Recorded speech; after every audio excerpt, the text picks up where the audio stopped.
अस्सलाम वालेकुम, मैं हूं फराह इसाक। महरूमियाँ जो वालिदैन अपनी औलाद के सर थोप देते हैं। हम अपनी महरूमियों का अजाला करने के लिए अपनी औलाद को तख्ता मश्क बनाते हैं। हम ये चाहते हैं कि वो महरूमियाँ जो ऐसे काम जो हम करना चाहते थे, जो हमारी एस्पायरेशंस थी, वो एस्पायरेशंस अब हमारी औलाद पूरा करे। वो अपनी ज़िंदगी का सफ़र ऐन वहीं से शुरू करें जहाँ पर हमने उन्हें छोड़ा है। उनको अलग रास्ता हम देना नहीं चाहते हैं। हम ये चाहते हैं कि हमारी ख्वाहिशों की गठड़ी अब उनके सर पर मंड जाए और वो इस गठड़ी को उठाए खुशां खुशां मंजिल की तरफ चल पड़े। वो मंजिल जो हमने उनको डिसाइड करके दी है, जो दरअसल हमारी मंजिल थी। इस तरह हम उनके पास फ्रीडम ऑफ चॉइस नहीं रहने देते हैं। इसके साथ साथ हम उनको वालिदैन के हकूक याद कराते हैं और उन्हें ये बताते हैं कि ऐसा करना ऐन फर्ज है और ऐसा ना करने की सूरत में वो गुनाहगार होंगे। खुसूसन ख़वातीन ये स्ट्रेटजी बहुत ज़्यादा अपनाती हैं। वो ख़वातीन जो अपनी ज़िंदगी में कुछ ऐसी विशेष थी, उनकी कुछ ऐसी ख्वाहिशात थी, कुछ गोल्स थे जो वो अचीव करना चाहती थी और नहीं कर पाई हैं।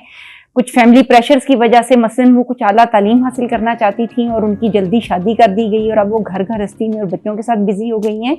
या फिर इस तरह हुआ है कि वो कोई सर्टन जॉब ऐसी थी या कुछ ऐसा कैरियर था जो वो बनाना चाहती थी और उनको परमिशन नहीं मिली, इलाके से बाहर जाने की परमिशन नहीं मिली या किसी यूनिवर्सिटी में दाखिला लेने की परमिशन नहीं मिली, अपनी मर्जी से शादी करने की परमिशन नहीं मिली, अपनी मर्जी की ज़िंदगी जीने की परमिशन नहीं मिली।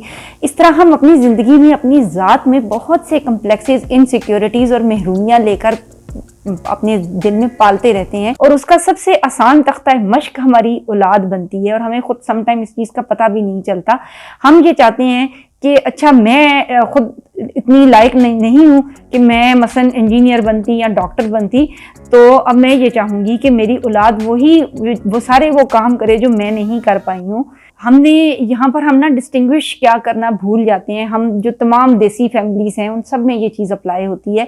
हम ये चाहते हैं कि हमारी औलाद हमसे बेहतर हो और जो जितना सफ़र हमने तय किया है वहाँ से आगे क्या जो सफ़र है वो हमारी औलाद शुरू करे।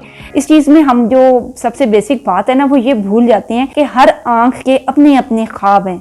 वो ख्वाब जो आप देखते हैं, जो आपके जहन में है, वो किसी दूसरी आंख नहीं देख सकती है। क्या ऐसा होता है कि आप सुबह उठते हैं तो मुझे पता चल जाए कि आपने रात को क्या ख्वाब देखा या मैंने क्या देखा? हम सबकी जो एक इंटरनल लाइफ है वो डिफरेंट है, हम सबकी एस्पायरेशंस डिफरेंट है। एक ही घर में पैदा होने वाली औलाद एक दूसरे से फर्क होती है।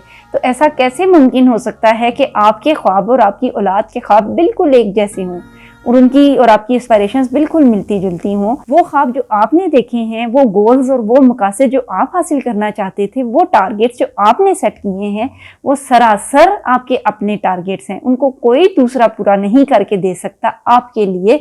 आपको अपनी ज़िंदगी की जद्दोजहद खुद करनी होगी, अपनी ज़िंदगी के ख्वाब